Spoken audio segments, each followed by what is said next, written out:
Okay, thanks all for your patience with that. We now are moving on to item 1.5, the update from Nonprofit Awarded American Rescue Plan Act, state and local federal fiscal recovery grant funds. Elizabeth Lavos from the CEO of the We Get It Foundation will be up.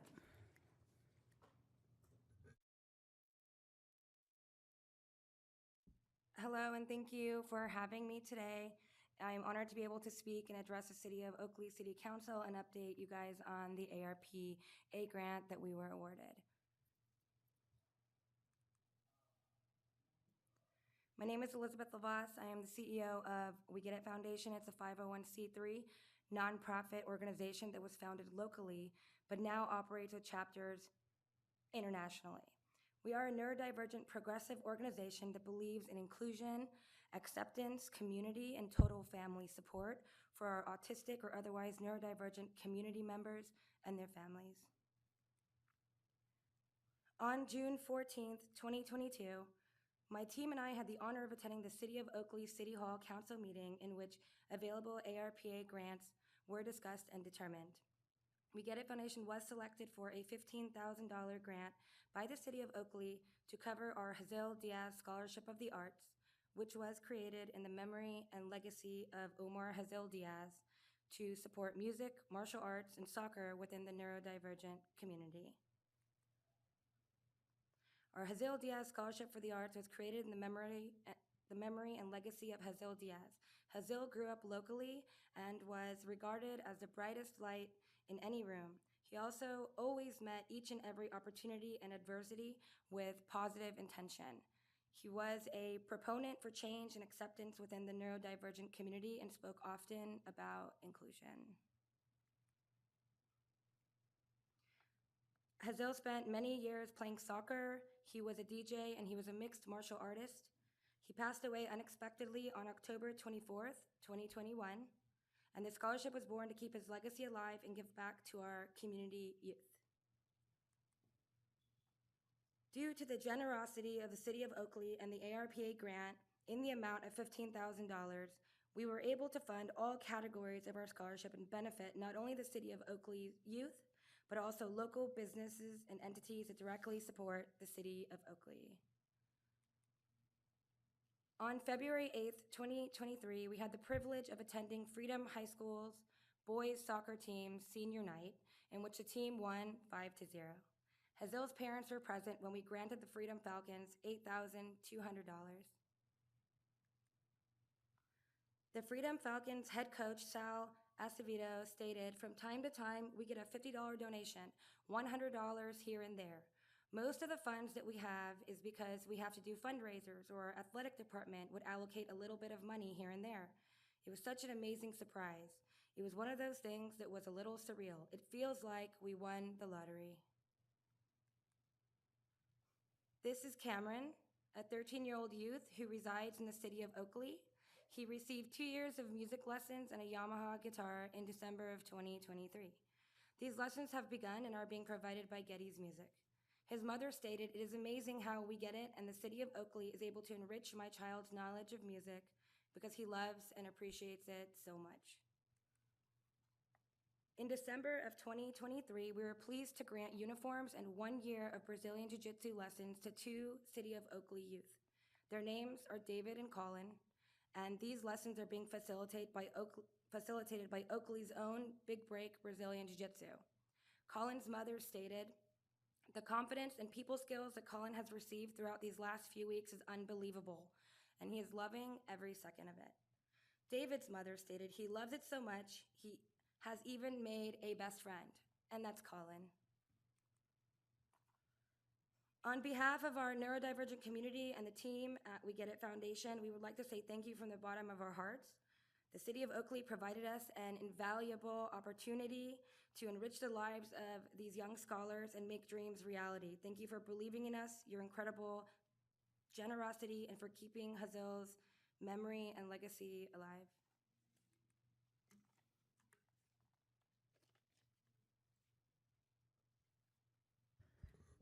We do have a public comment on this item, so before, if any of the council wants to ask questions, I'd like to hear from the public speaker, if that's okay with everybody. All right, Samantha Dean.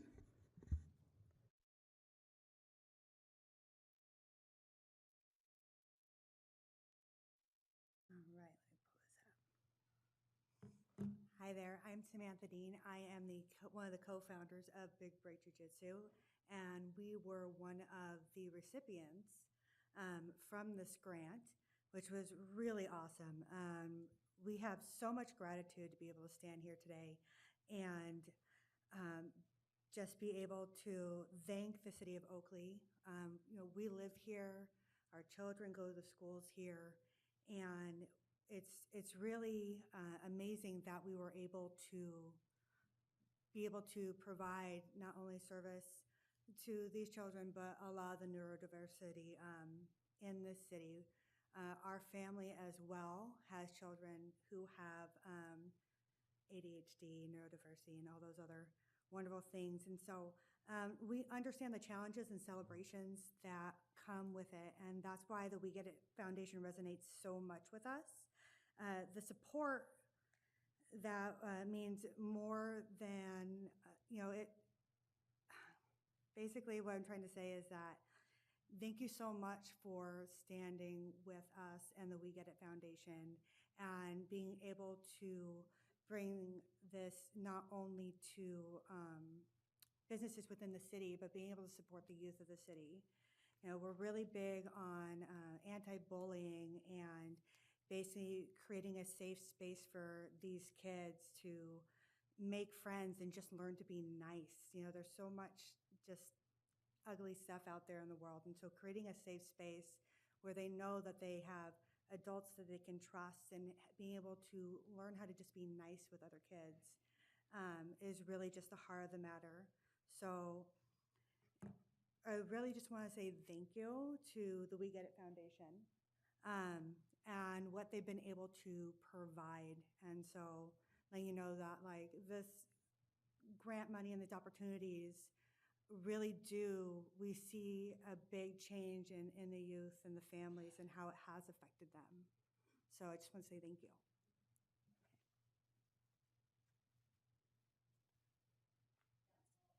Do any members of council have questions from our grant recipient? Vice Mayor Shaw? I don't have any questions, just a comment. I have a daughter with Tourette's syndrome, and I wish there were programs like this when she was a lot younger. She's an adult now and has managed to cope with the things that she has to deal with, but this is amazing. So I really want to say thank you as well. I just have one question for you, if you wouldn't mind coming back up to the microphone. I ask every ARPA grant recipient this because I love these funds. I love that we were able to do this, but what have you been able to leverage these funds to attract other grant money? How are you going to make this a sustainable, since the grant was one time and all of that, what different things are you doing now to make sure that you can always offer sort of the scholarship and all of that stuff? Due to the grants, because I was here and because we promoted so much what the city of Oakley has done, we've gotten to meet so many local businesses and families. We have started to receive a number of donations, which we didn't have before. And so we will be continuing to do that. We are looking into other grants and other funding opportunities. That is what my team is doing every day so that we can continue to, keep Hazil's legacy alive and keep providing to our youth in every city. Questions? Thank you so much. Thank you. All right, moving on to item 2, public comment. At this time, public comments will be heard for items not on the agenda. I have a couple blue public speaker cards submitted. To submit a public comment, please complete a blue speaker card located in the lobby and submit to the city clerk. The time limit to speak is 3 minutes. The time limit is monitored by the timer located in front of my seat. When 1 minute remains on the timer, it will beep once as a reminder to complete comments before your time expires. Please refrain from any applause, cheering, booing, or other outbursts so that everyone may have an opportunity to be heard. Note that due to provisions of state law, the council may not engage in dialogue regarding comments. Staff may be directed to respond to persons making public comments. Our first public speaker is Lisa Cano Loomis, is that right? Okay, thanks.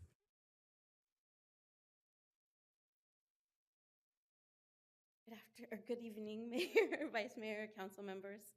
So I am Lisa Cano Loomis from the Oakley Library. It's been a while since I've been here, so I just wanted to give you a quick update on what we've been up to and some things that are coming up. So we have 2 annual big events, and those are Hallelujah, our Halloween program, and our New Year's Eve program. So this is some pictures of our Halloween program. We packed the house, as you can see.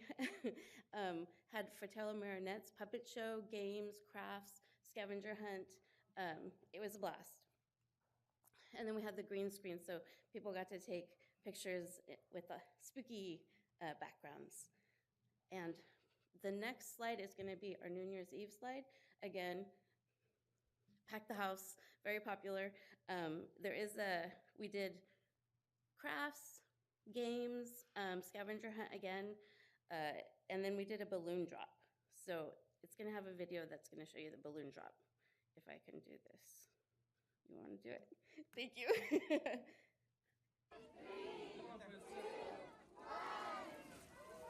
Happy New Year!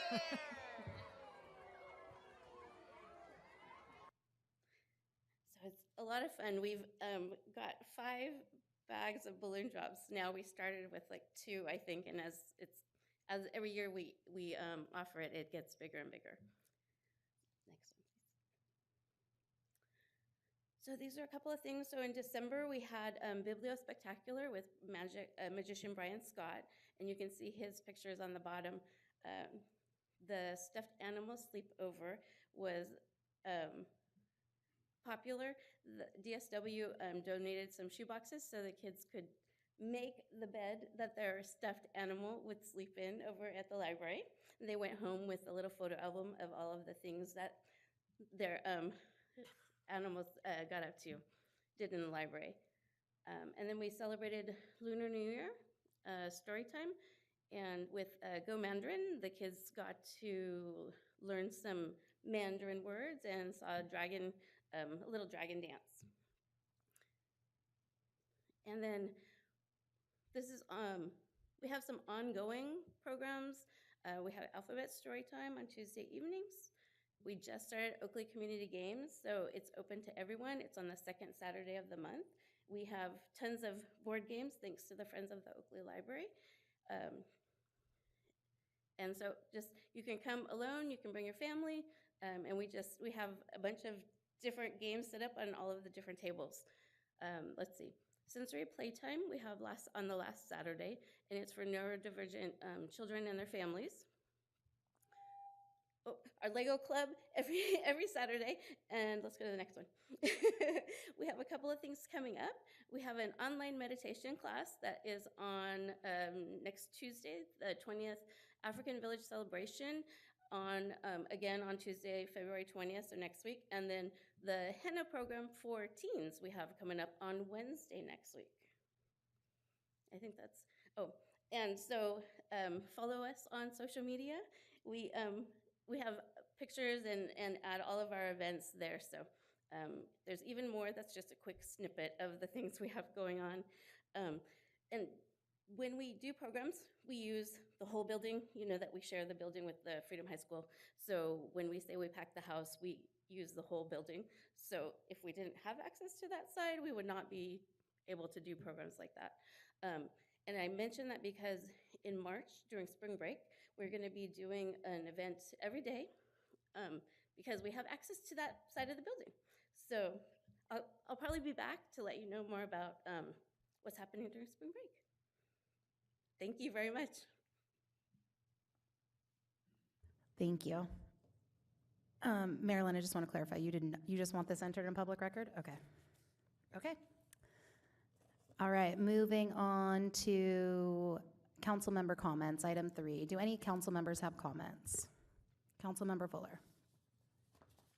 Yes, I'm sorry that Miss Odessa has left along with her compadre, but I'm glad she portrayed the Black History Month as she did. It's American history right here in the United States and in Concord, California. We have our own example of systemic racism back in World War II.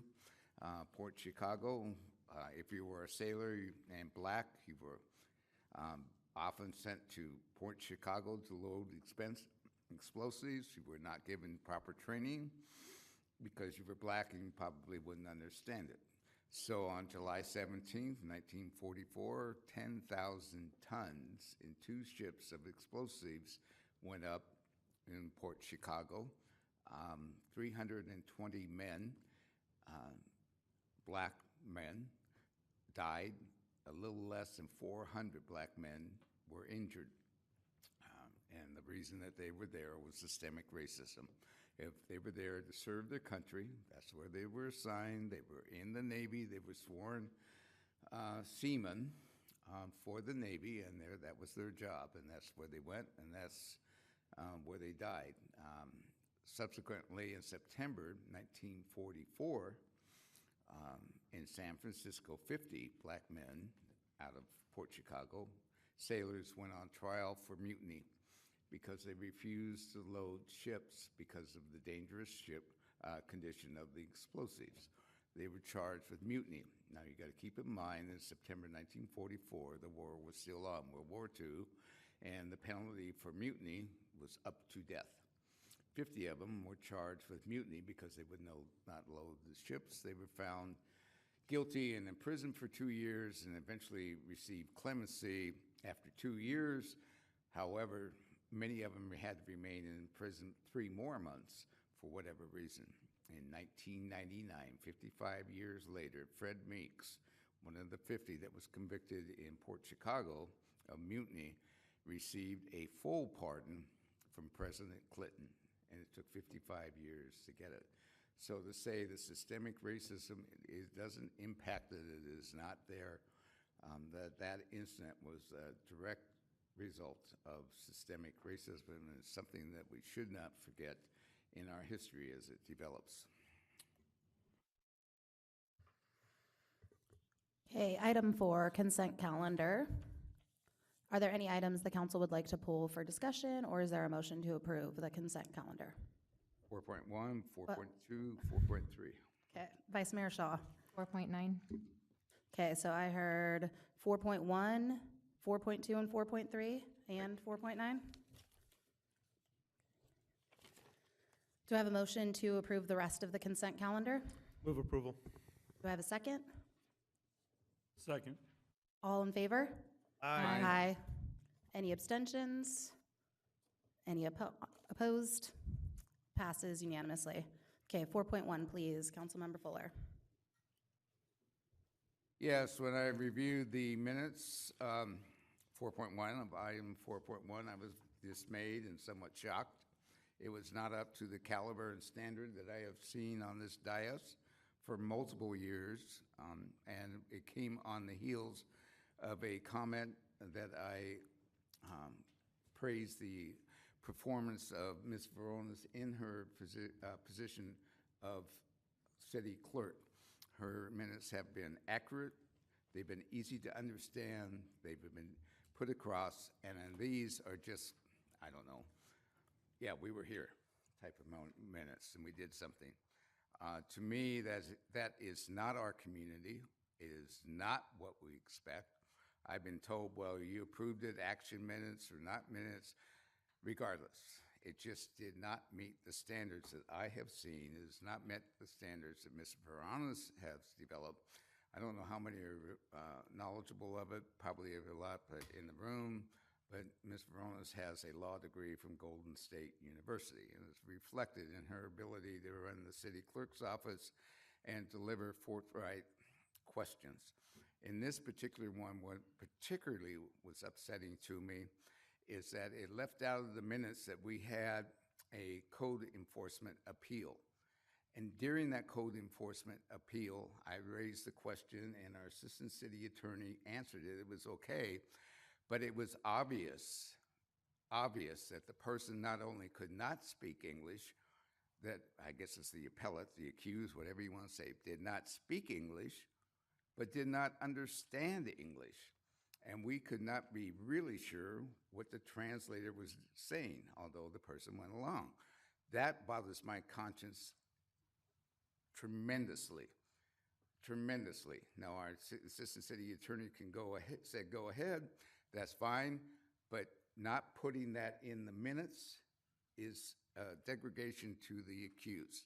They should be able to look at the minutes, see that the person did not speak English, had a translator that wasn't there, and if that's the grounds for appeal, to go. If we blew it, we blew it. But it needs to be in the minutes that occurred. Instead, we have it on tape. But the problem is, we had tapes a long time ago, and Mr. Montgomery had the same type, just a couple of sentences out, but he said it was always in the tapes. Mr. Montgomery, in July 2021, found the need to remove those tapes. So we don't have any sense of history back in those days, so to speak. The tapes are gone, the notes are incomplete. We have no sense of history, which bothers me.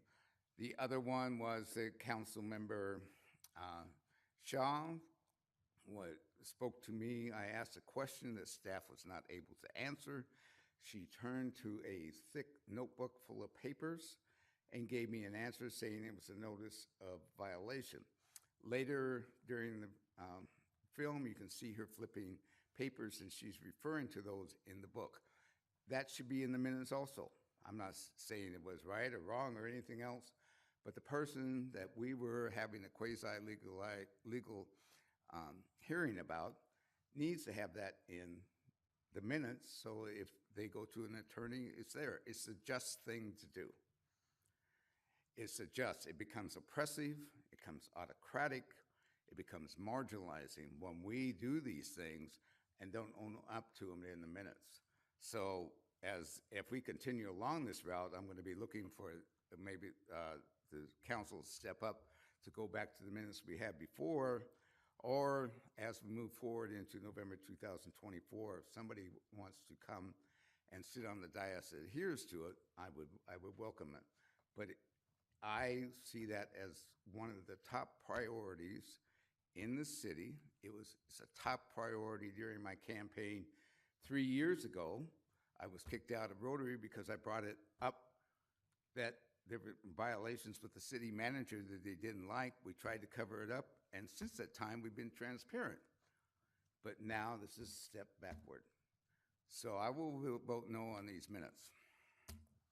I just have a point of clarification. So we are asking that somebody who's making an appeal, they're not allowed to bring in their own translator because he brought in his own translator. He hired that gentleman. So I guess I just have questions on why that should be noted in the minutes that he brought his own translator. Maybe Mr. Cole is the best person to go with that since he adjudicates it and is involved in the law and a member of the bar. What is your opinion on somebody going through legal proceedings and not understanding a word of what's being said other than a buddy showing up and translating for him?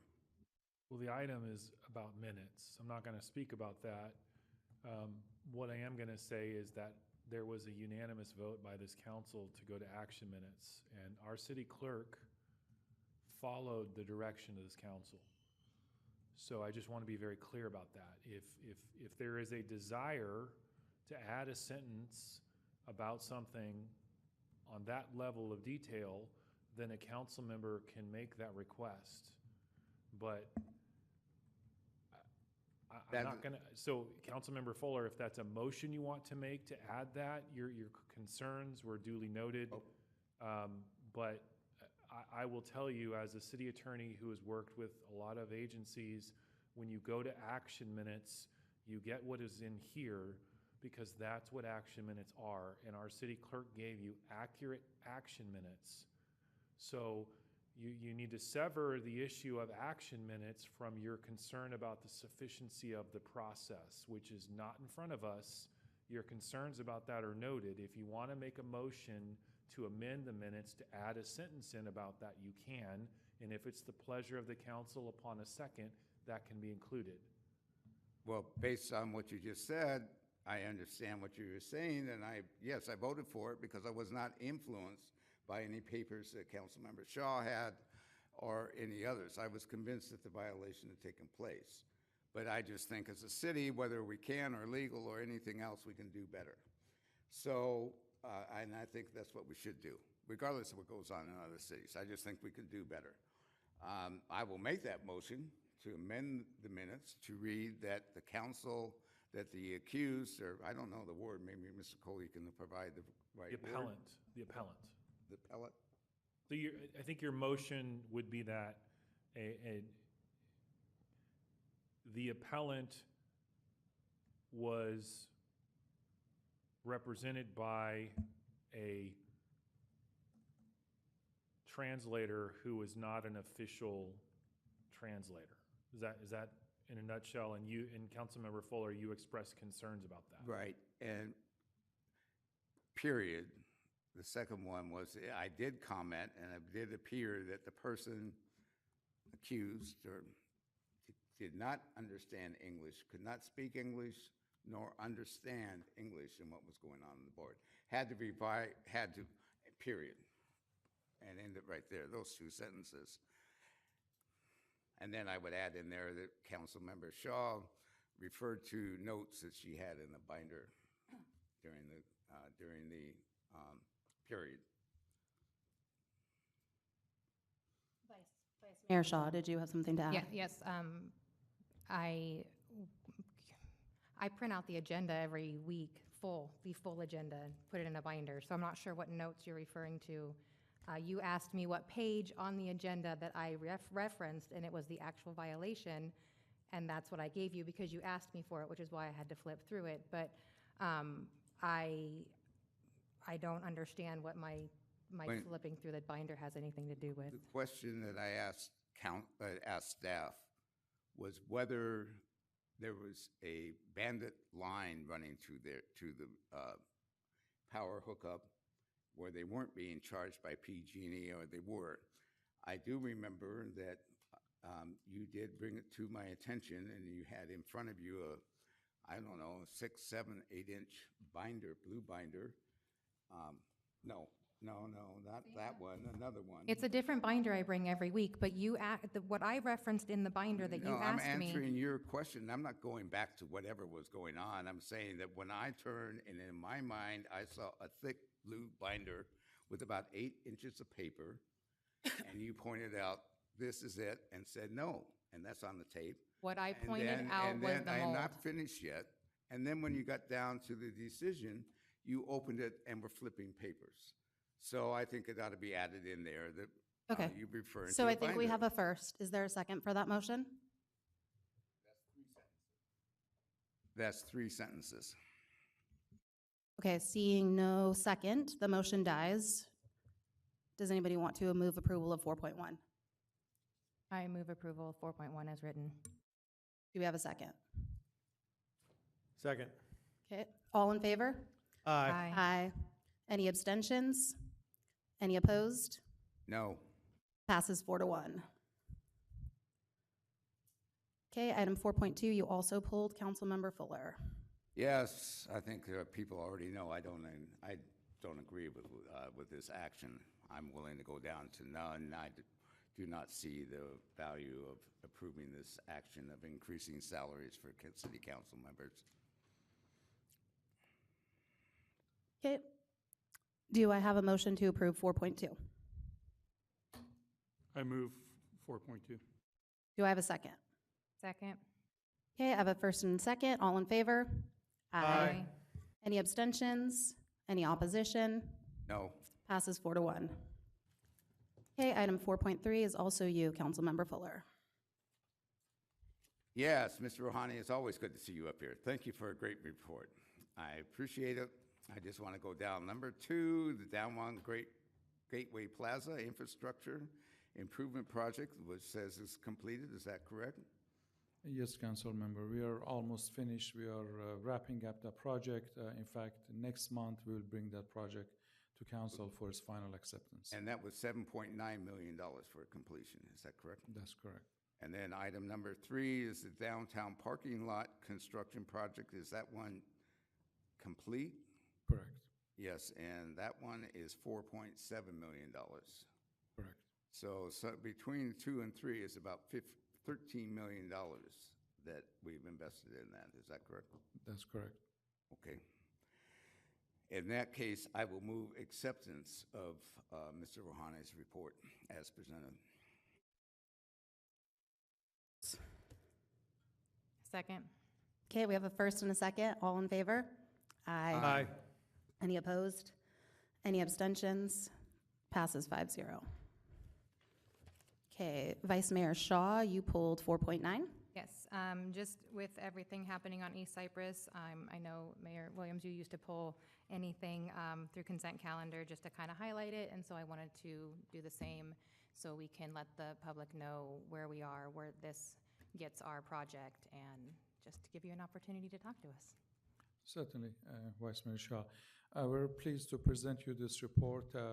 As the council knows, last year, as a part of the agreements that the city had with the ACD, TI Capital, we basically became responsible for construction, design and construction of East Cyprus Road, several parts of it. This particular project, we call it CIP 310, is for widening and improvements of East Cyprus Road over the Contra Costa Canal. This is a very complex project right at the intersection of Jersey Island Road, where the canal will be undergrounded in addition to widening the roadway. We work with the consultants. This project, just for everybody's information, we took over the project on December 14th of last year. Over the few weeks since then, we have finalized our discussion negotiations with the consultant, Blake & Associate. Report with you is for us to award the design contract and work with them on that component of the project. As far as the schedule, you mentioned for all of the improvements we have planned for East Cyprus Road. This year in 2024, we expect sometime next month or no later than April, we will start the construction of East Cyprus Road, full widening. This is from roughly Nyston Avenue to just before Jersey Island, before Canal Crossing. That project will take us to construction this year to early next year, sometime early 2025. While that construction is going on, we're going to be working on a design of the project that the council is presented this evening. So this design will be completed after, let's say, spring of next year. We will start the construction of this canal crossing, which is, again, very complex. It's not huge in length, but it's very complex because roadways gets elevated. There is an enormous number of utilities, the piping for the canal crossing. There's a lot to in the project. We plan to start the construction of this project spring of next year. That will take us to, say, spring of 2026. While that construction is going on, we're going to be working on a design of the rest of East Cyprus Road. That's from Jersey Island to Bethel Island during 25. So come spring of 26, once this project is finished, we kind of work our way eastward. We're going to be past Jersey Island, and then we go from Jersey Island to Bethel Island Road.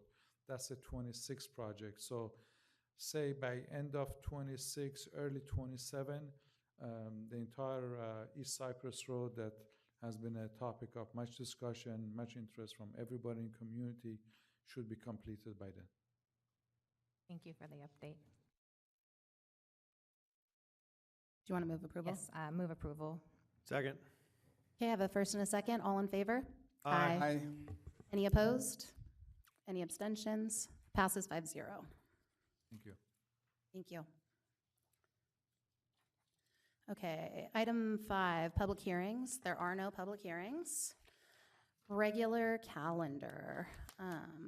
We do not have any public speaker cards for this. Item 6.1, adopt a resolution approving the City of Oakley fiscal year 2023-2024 mid-year budget review, including the recommended amendments to the general fund and ARPA fund. Jerry Tejada, Administrative Services Director. Good evening, Mayor, Vice Mayor, and members of the council. We're in front of you tonight to present you a quick overview of where we think we are at mid-year. So the state of the budget currently, just as an FYI, the review period is from July 1, 2023 to December 31st, 2023. General fund revenues and expenditures are on track currently with the budget. We'll get into a few adjustments that we're looking for a little bit later in the presentation, but ultimately, we anticipate general fund to come in right on track. Development and building are slowing. We will get into some more conversation on that as well, but revenue for capital projects is also slowing. And although we've seen slowing in building, the economy is anticipated to remain fairly stable. In the general fund. So in the general fund, we have some revenues that are anticipated to come in a little bit over budget and other revenues that are anticipated to come in just under budget.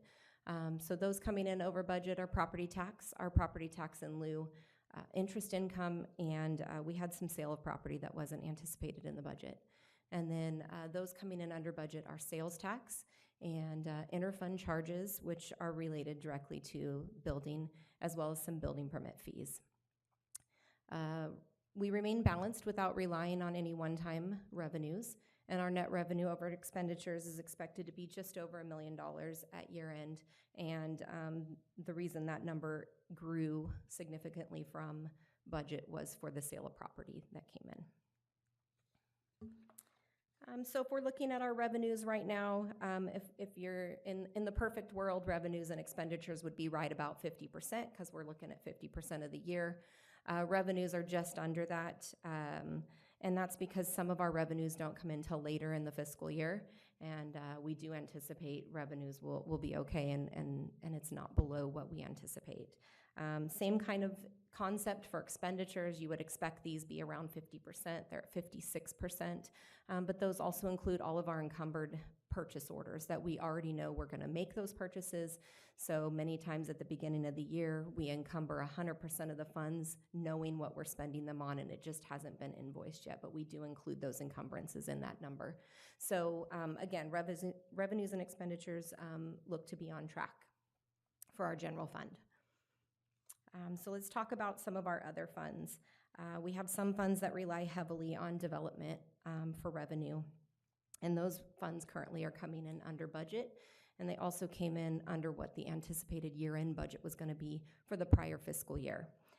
So our traffic impact fees and our park impact fees have a potential shortfall right now of $2.5 million combined. Our stormwater is anticipated to end the year in a deficit of around $250,000. And we have 2 lighting and landscape assessment districts that continue to rely on general fund as they're not able to fund the expenditures for each year. So on our impact fee funds, we are looking at these. Staff has been meeting about these, and we may need to come back and either hold on some projects or unfund some projects to keep the fund balanced for the fiscal year. We recommend right now that we kind of hold off until April or May. We anticipate building to pick up sometime between April and August, and we don't know what that looks like yet. So instead of making a bunch of changes tonight and then having building pick up earlier than anticipated and then having to go back and change those, staff is recommending we hold until April or May. We'll come back in front of the council during the budget study session, and if anything is needed to be placed on hold or unfunded at that time, we'll bring that list of projects. Staff has already identified funding that we can kind of move around or projects that we can hold, and we are holding those until we're sure. So that's kind of where we're at on the impact fees. When we talk about stormwater is going to be a topic of conversation probably for the many years to come. There's many state mandates that continue to increase, which increases our expenditures, but we don't have that revenue source yet to increase our revenues. So we continue to look for ways that we can cut expenses but still provide great service, and ways that we can increase our revenues. So again, if we need money to cover this fund deficit, we will come back in May and request that. And at this point, the funding source would be general fund. So I think it's important that we note that. And then we have the 2 LADs that are, they have been an ongoing source and needing transfers from the general fund. Those were included in the budget this year of approximately $16,000. So I just wanted to make sure I noted those here as well. But those don't need additional money. We think what was originally budgeted will cover those costs. And then we wanted to provide you with an ARPA update on our ARPA funding.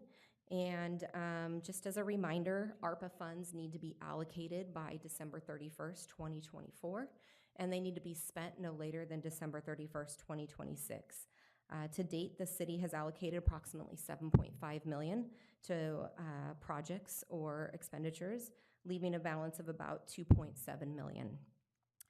To date, we have spent about $1.6 million, and we have the anticipation of spending a significant amount towards the end of this fiscal year and beginning of next fiscal year. You'll start to see the invoices come in for our ERP system. We have our tourism and our small business relief grants that are starting to pay out. So we know that the money's been allocated, they just haven't been paid out yet. So that $1.6 million that you see is true invoices that have been paid. And we also have several CIP projects. So I think within the next 6 to 8 months, we'll start to see that really being spent. I know this is kind of a small graph here, but I wanted to kind of show everything that we have allocated, that the council has allocated specific amounts for, and what's spent to date and what's remaining to be spent in each of those categories. And you can see that there are 3 of them that I've highlighted in red. Those are areas staff has identified that we probably aren't going to spend 100% of what's allocated. And so tonight we're asking to reallocate that to other projects or other expenditures. So on the ARPA funding, staff is recommending that we unallocate the $219,000 that remain in COVID expenditures. Those were done really early on in the ARPA grant, and they were paying for COVID tests and masks and PPE, and then all those requirements went away, and so the expenditures obviously stopped. So we have this $219,000 that we don't anticipate will be spent.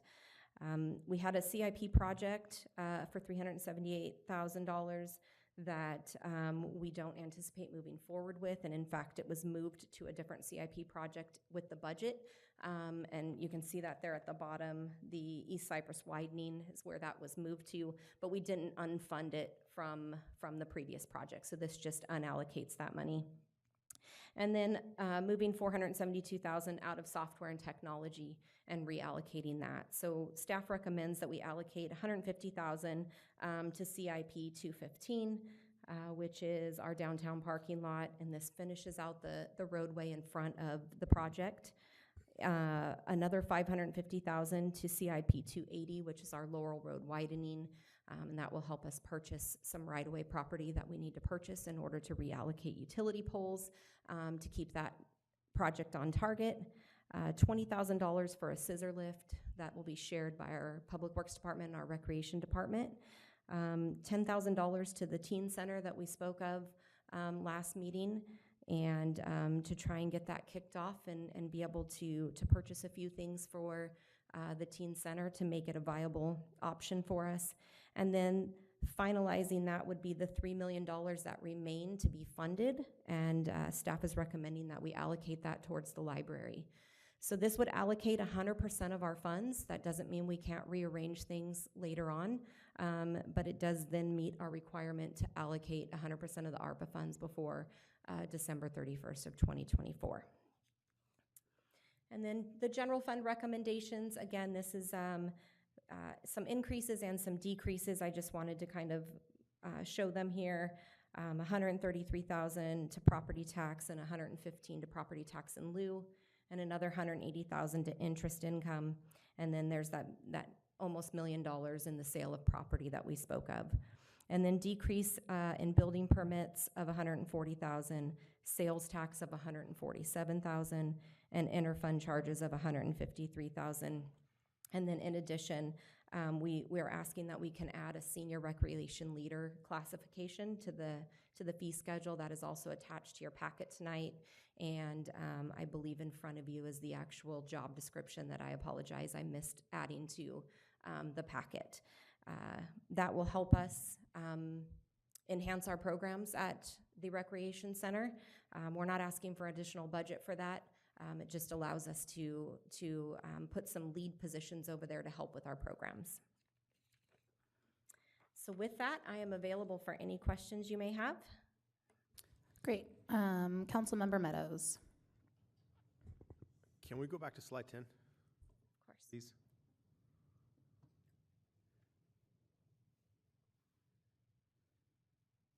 So is the software, are we unallocating really 472, or is it more? We're unallocating 472,000. Of the remaining 2.8 million? Almost Correct. 2.9. Okay. Correct. Okay. Thank you. Mm-hmm. Councilmember Fuller. Yes, thank you for the submission. I don't know quite how to say it, the mid-year, but I'm asking for a commitment, whether there's an increase or it remains the same or a decrease, you will return in either the month of April or month of May to resubmit it again with any changes that may be needed. That is correct. Or any, we'll also see that. That is correct. Thank So you. we have our budget study session. I'm trying to look at my calendar here.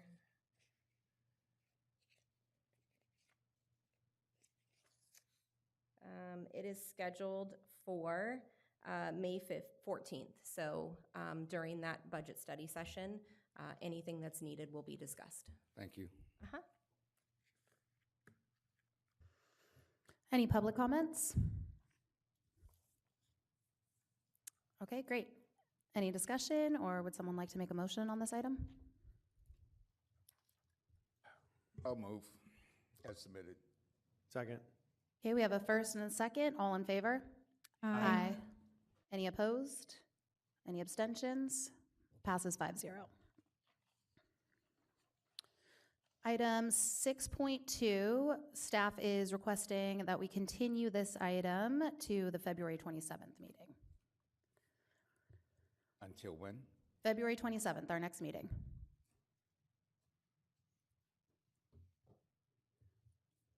All right, 6.3, adopt a resolution to extend the Affordable Housing Advisory Ad Hoc Committee. This is being presented by Danielle Navarro, our Assistant City Manager. I'm actually going to jump in and Come present. on. I'm sorry about that. Good evening, Madam Mayor, Madam Vice Mayor, members of the City Council. This item is to discuss the Affordable Housing Ad Hoc Advisory Committee, and we are requesting an extension of that committee as presented in the staff report. To date, we've had 3 meetings with the committee. And Vice Mayor Shaw and Councilmember Meadows can jump in at any time because they're part of the subcommittee with the council, or part of the ad hoc committee. But the first 2 meetings, I think, went fairly well, and there was some optimism. The 3rd meeting, we seemed to take a step backwards. So it was the opinion of the ad hoc committee that we ask the City Council tonight to extend that again to February 27th, so we can hold a meeting that is tentatively scheduled for February 22nd.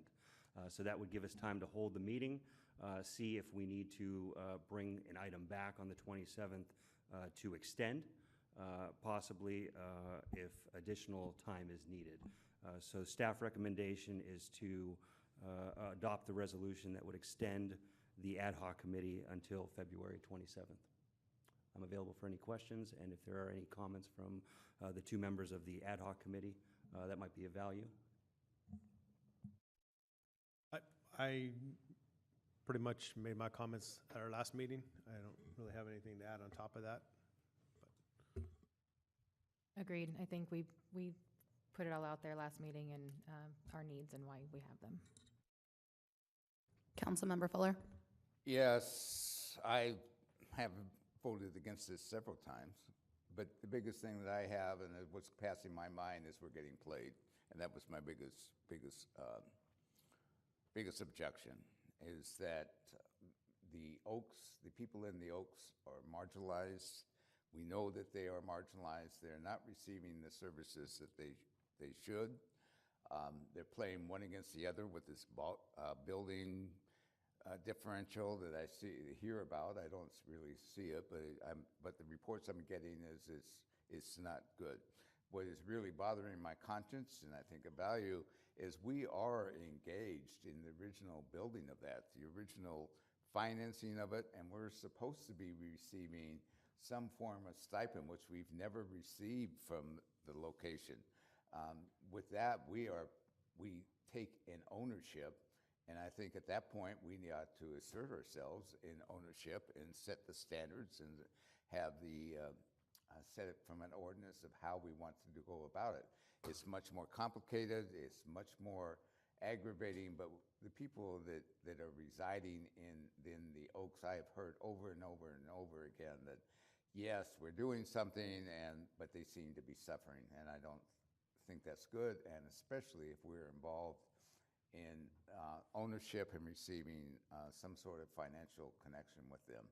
So I will vote no again, but I'm looking at this, not only that, but we need to start considering, we have a number of affordable housing units coming in one type or another. We need to start setting standards of what we expect in maintenance in those. We just can't say, well, they're affordable and come in. If somebody is owning them and renting them out, they need to meet a certain standard, and if they aren't getting the rents that they like, that's their choice when they come in. Return on investment, but that's what I'm thinking. But overall, we ought to. I expect to come back. Oh, we have rosy times now, and we'll be back here 2 months from now and still talking about it. And the people over there are still suffering them. We still aren't coming up with a solution. So I'll close. Councilmember Henderson? And kind of playing on that, my question would be, is extending this out to the next meeting, is that giving the committee enough time? Will we be better off extending this committee out maybe 2 months, so you have a meeting and then you have a way to check and balance after that meeting to see if there's the follow-up? But if we need to bring it back over and over, that's okay too. I was just trying to give the subcommittee a little more time. Vice Mayor Shaw?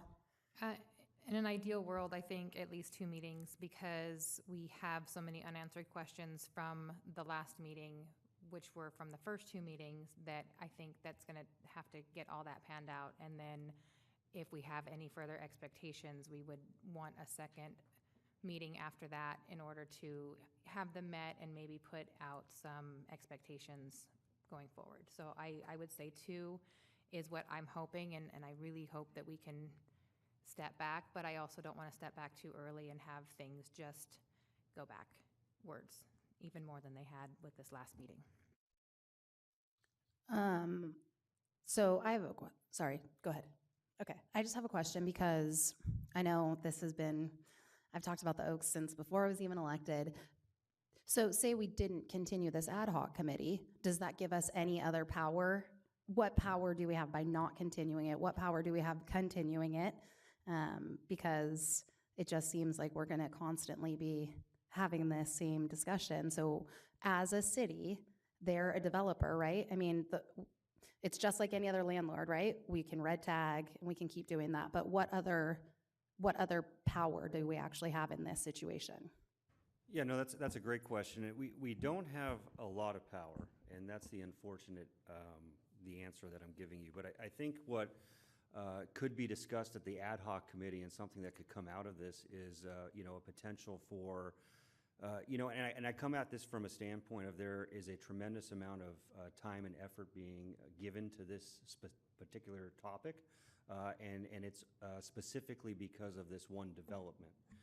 So if the ad hoc wants to discuss and present to the council an idea of possibly requiring monthly or quarterly updates from both, I think, management and the ownership of the property. I mean, I think there's some issues here with looking at the management side of things. They are only able to do what they can do with the resources given by the ownership.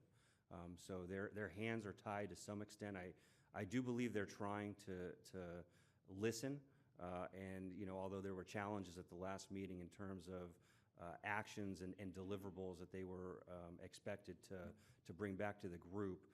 I do believe they want to be responsive, but I think, I've been working on that project for, the better part of my career here at the city, almost 16 years. And, as Councilmember Fuller stated, these issues continually do pop up. So, I think the only way you really, as a city, can keep, some handle on what is going on is to try to hold them accountable. And maybe once, we have a really strong and proven track record, we can rethink that, but that might be an option for the ad hoc to discuss, and also for the city council to think about. Okay, sorry, I jumped over you, Councilmember Meadows. No, you start talking first. So I was just going to say, I'm okay with the 2 months also. So. Based on that, if it is the pleasure of the council with a motion to extend it further than the date listed in the resolution, I would recommend we continue it to March 20, or we continue the ad hoc through March 26th, and that would allow us to hold the meeting this February, one in March, and then bring it back to the council the second meeting in March. I did have one other question. I was going to call on you, Councilmember Fuller. Yes, you mentioned power. I don't like the word power. I like the word accountable is what I like. I'm not here to exert power over management and correct the evils of the world. I want to hold them accountable. And if we have part ownership in some form, what kind of accountability can we make? In other words, can we pass ordinance or standards? And if they don't make them, then we issue fines. And if they continue not to make them, then we have other methods to go through. I'm not looking for power, but I am looking for accountability. And they're coming back, and just like you said, the management may be there, but you just mentioned the magic word, ownership. And if ownership isn't going along with it, then they're not going along with it. And then my experience is if ownership doesn't want to go along with it and it's somewhat inhumane, then you start taking money out of their pocket.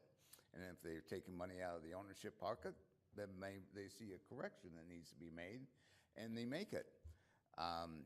So do we have that option of setting some sort of ordinance and standards and people for what's living over there, especially since we're somehow married in management or ownership of the place? To address that question, I think we have those policies and procedures and standards in place. I'd say we address it from two areas. We address it from a law enforcement area. There are, I'd say, a number of issues that the law enforcement team deals with at that complex. So that is one side of the house. The second side, I'd say, is from a building code, standpoint, international property maintenance code, and our code enforcement team and our building department deals with I'd say a significant number of cases with that complex on a yearly basis. And we have the ability to, red tag units to ensure that the units and the complex is held, to a minimum standard set by both the building code and the international property maintenance code. So we do have those standards in place, but I really do think that the accountability piece is, they're a partner in the community. They built a development, and they have now brought people into our community to live. So I do believe they have there's some accountability on their part to prove that, through these discussions at the ad hoc, there seems to be a theme of, 5 or 6 topics that we have been discussing now for 3 meetings, and I expect those same topics to be discussed at the next 2. So, if we can develop, we want, a report on these topics, whether it's monthly or quarterly, whatever that decision is. I think it keeps that issue at the forefront of their minds because they have to report to us. And we want a meaningful report. We don't want something that's just thrown together. And are we currently, we're currently red tagging, like having the ad hoc committee isn't stopping any of that process, right? We red tag, the police are out there, code enforcement has to be out there, so none of that stops because the ad hoc continues. None of that stops, and when the ad hoc, at the point the ad hoc is no longer a standing committee, we will continue to do that, yes. And then is there any way as an ad hoc committee or as a city we can, because you've said it a couple times, the management a little bit has their hands tied, right? They can only do what the owners sort of allow. I mean, can't we compel the owners to come speak, to give us a report on why they're not able to keep up with this stuff? Or, I mean, is there any way to involve them in this process? I think there is. I think, it's something that should also be discussed at the ad hoc meeting.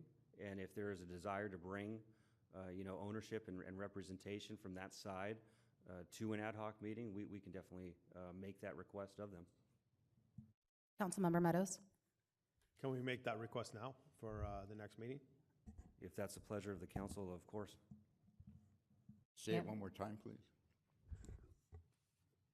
Request that the ownership actually come to the ad hoc committee, our next ad hoc committee meeting also, not just the manager. I would approve that ad hoc committee. I'm worried if they don't come, then what? It shows what they are. Okay, well, And I've sat in the conference room over there with representative of the ownership, and as far as I'm concerned, was lied to. Then invite them and I'll approve it. But give me an answer if they come or not. Okay, so did we have a motion to extend it for 2 months? I thought I heard consensus on that, but maybe I didn't actually hear a motion, so. Okay. What's the date?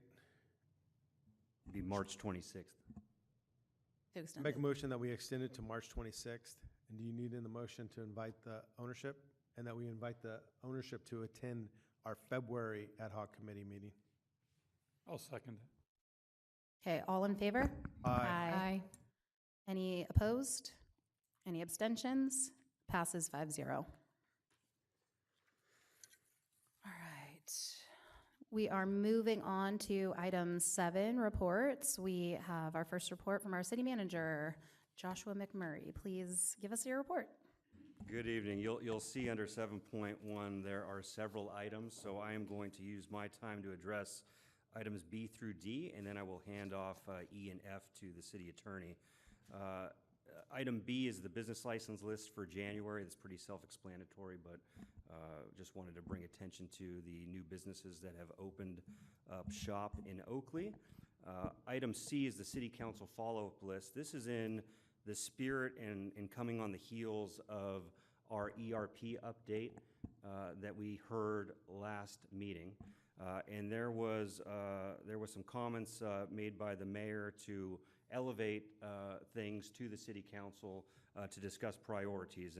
And this is something we haven't done, I can't recall we've done, and I thought it was a good time based on those comments to bring our city council follow-up list to the dais and ask the city council, there's a couple things we could do. I could run through each one of these items and give you an update as to where we are. Or if the council has specific questions about certain items or wants to rethink certain items, we are also open to receive direction as well. So really at your pleasure, if you could direct me what you would prefer I do in the interest of time. Does anybody have a preference on how?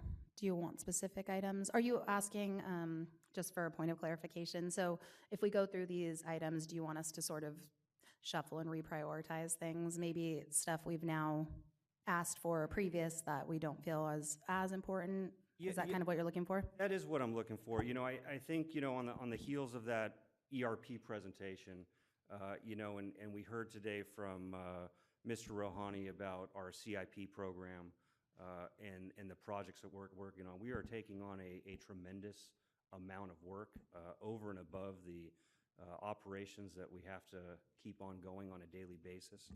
So I thought it was just a good time to revisit. I'm happy to take, if maybe 10, 20 seconds on each item just to give you an update. There's only 3 pages, if you'd like that, if that would help you. Okay. We have a couple comments, so maybe that will give us a little bit of direction. Councilmember Fuller? Yes, I only have a comment about one, and that is the Creekside, and I talked with you, and I want to make it public, but it says in there, expanding Creekside, as I'm reading it, for DEI purposes, diversity, equity, and inclusivity practices. When I requested it, I don't want to make that the reason for expanding it, but I do want to discuss if we expand the park for our anywhere recreational facilities such as baseball fields or such, that one of the top priorities for consideration is Creekside, but not just discussing, well, let's expand Creekside because it will enhance DEI, and I'm not heading in that direction, but I am heading that part of town, since it's in my district and I live over there too, but it has been left somewhat, and I'm always baffled there. I have to do a history that how many private tribes are down there, and I don't know quite how we got to where we are, but I would like to make that clarification on Creekside. Vice Mayor Shaw? I see on here, there's a few that say follow-up at council meeting and follow-up via memo, and I know we have one item where it's future agenda items, but some of them can be just a simple memo, and so would it help if we can tell you, this is something I want to discuss, but can you send, a memo to everybody or that, and then also if it is pretty far out. And I know sometimes you'll ask if we can handle it offline, but while we're looking at maybe reprioritizing this or easing the load a little bit, is that something that we can do to help you? I think it is. So I think if moving from this point forward, if you're going to request a future agenda item, it would be helpful, if you're requesting it to be agendized as a work session, a discussion item, or, some of these items are definitely, kind of in that follow-up via a memo category. And if that's appropriate and something that you could consider when you're making that request, it would be very helpful to us. Okay, Councilmember Meadows? So going back to the Creekside Park one, I'm the second. I didn't realize it was an expansion. I thought it was just looking at reworking that park. I don't know where you're gonna expand that park because we got streets on 2 sides of creek on the other side, and for the most part, the development on the 4th side. So I don't know where it's gonna be expanded, but we could look at, changing the park up. And so if it's changing the park up, I'm okay with it still. If it's not, looking at redoing that park, then. Since this, I just need to, if you're looking at, I didn't quite get what you. So on this item, it says, work session to expand Creekside Park to better serve the demographic community. Well, there's nowhere to expand that park to because on 2 sides of the park are streets. One side is a creek, and the 4th side, at least 2/3 of it, I believe, has an approved development. So there's really nowhere to expand it. So if the topic is to look at, redoing that park, changing that park up, what's programmed in there, I'm willing to look at it. If it's an expansion, I don't know if I can pull my second, but I'd pull it because there's really nothing to look at. Right, well, I agree with you. I mean, that is the direction I was looking, and I look at a work session that where those items to be discussed. If we can revamp it, or if we are bringing in more ball fields, can they go into Creekside? Are there other areas that we can go into, even if revamping the park, not necessarily expanding it, but maybe expanding services or facilities might be a better term. But that would be a work session that we discuss, I believe. We can definitely have a work session to talk about what Creekside Park is, what facilities are there, how we program it, and if there is a desire from the city council to look at changing any of those. I didn't ask for the item. I'm the second, so it could be up to Councilmember Fuller too. But I mean, it's not something that I would say we have to look at in the next few months. I mean, we do have some pretty high priority projects we're working on, so. I said when it first came up, it'd be in order. I just don't want it to languish off the list at some point. We can schedule something maybe towards the middle part of the year to address that item. Okay, thank you. Okay, so maybe we just go in order of these items, if you want to give a quick recap of each of them, and then we can just decide whether it should be pushed. Yeah, no, this task, the next one from March 28, 2023, this was a motion by now Councilmember Meadows and a second by Mayor Williams. City manager to look at facility needs for growing staff. We have been evaluating this since this item has been brought up. I think there's a lot of ideas floating in my head and other heads in City Hall here. It needs to be, the pen needs to be put down to the paper. So that item is definitely being worked on. Anything else on that? Okay. The next one, follow-up from July 11th, 2023. This was a motion by Vice Mayor Shaw and a second by Mayor Williams. Police explore options for future fireworks response location. The Chief of Police will be giving an update at the next City Council meeting.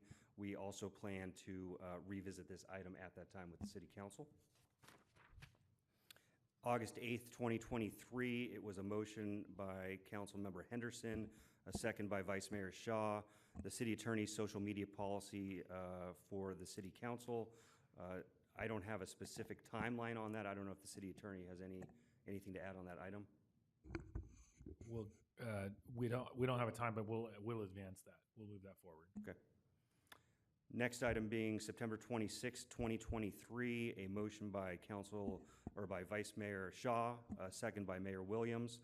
City Manager, Public Works, early public warning system for when train track, the arms come down east of Cellar Ave. Reach out to BNSF. That's the item on the follow-up task.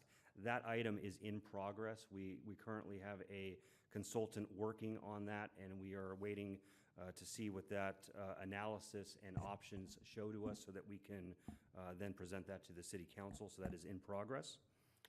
The next item, October 10th, 2023. This was a work session that we gave regarding AB 1657. At that time, it was brought up by Councilmember Henderson, and I agreed that we could do quarterly updates through my city manager report that I provide to you, and a workshop on any changes or actions on AB 1657. As of right now, AB 1657 is still held in submission, so there is no new status update on that bill. We are tracking it, and I will be providing those updates to the council quarterly. The next item, October 24th, 2023, this was a motion by Councilmember Fuller, second by Vice Mayor Shaw. City Manager to find a veteran speaker to address current hardship concerns. This is on the follow-up list. There has not been any time spent on this, but we will bring someone forward to address that item. November 14th, 2023, this was a motion by Councilmember Fuller and a second by Mayor Williams. City Manager work session to ascertain the safety of the rail platform in the vicinity of downtown and Vintage Parkway. This does say follow-up via memo. In my opinion, I believe that is appropriate for this item. I don't believe there is enough to hold a work session. The train platform is under design and will be constructed by BNSF later this year. As Mr. Rohani mentioned earlier, our two projects to support that platform are completed. So at this point, I can give an update to the council via memo. And then we have two items from the last meeting, January 23rd, 2024. The first one is by Mayor Williams, second by Vice Mayor Shaw. And this is a City Manager Economic Development presentation regarding funding options for small businesses, and also to share how much has already been provided to nonprofit businesses. We are actively working on this item. We are compiling information, and we plan to present something to the City Council in the near future. That will be a work session item because I believe we need to get direction on that one. And then the second item from that same meeting, also a motion by Mayor Williams and a second by Vice Mayor Shaw. This was a request to provide a report on AB 1033. Also mentioned AB 1657, which I already talked about. And I will work with the city attorney in Townsend to get an update for you all, and that says at a council meeting. That one might be appropriate as just a memo. If you're okay with a memo, we can do it that way as well. Yeah, I feel like some of these assembly bills, sometimes we just need that, and then if there's anything we see in it, it could be elevated. Okay. That helps me. Are there any other questions about the items we covered? Great. Thank you. Right, the next item is a library update. So this is an exciting project that we continue to work on. I do want to thank the council on the previous item for the ARPA allocation. So we have, if you remember when we presented back in November, we were targeting about 2.5 million from ARPA. With us looking at the numbers a little bit harder and trying to really refine what we think we're going to use versus what we're not going to use, we're able to allocate a little bit more towards this very worthy project. So that is part of the update. What is it going to come up? So what we've done since the November meeting, we took the direction by the council, and if you remember, the staff recommendation was to move forward with a smaller version of the library at a 9,000 square foot space. And the direction given by the city council was to think bigger, look at a more, I'd say, appropriately sized facility, not just for today, but for the future of this community, for a community that's going to be 65 to 70,000 people, in the coming decades.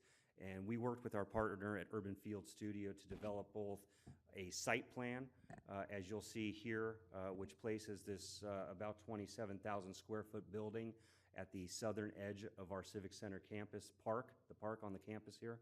And as, can we scroll through? We developed the site plan, and then we also looked at some conceptual renderings because we really need to generate some excitement in the community, and the community needs to understand what the potential for this facility is. And Urban Field Studio was great. They really took the themes from the downtown, both past and present, and developed this rendering, which has now been provided to the Friends of the Oakley Library, as well as our partner at County Supervisor Burgess's office. And you'll see just a really good-looking building, something that pulls in design elements from a variety of the buildings here in the downtown, and really would finish off the Civic Center campus. The east end of the building would be the children's kind of viewing area, children's area, and it would look out onto the park.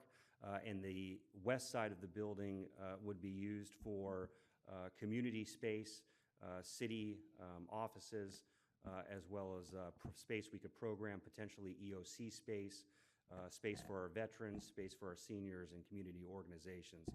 So we really have something that we can be proud of here. But I would like to just state these are just renderings. Nothing's been set in stone. I'm sure the council has a lot of thoughts and input that we'd like to hear and receive. We're just not at that stage yet. But our intent with this is to really figure out how are we going to close the gap. Because when we started talking about $1,000 per square foot, and what we originally presented was a $9 to $10 million project, we're looking well north of $25 million.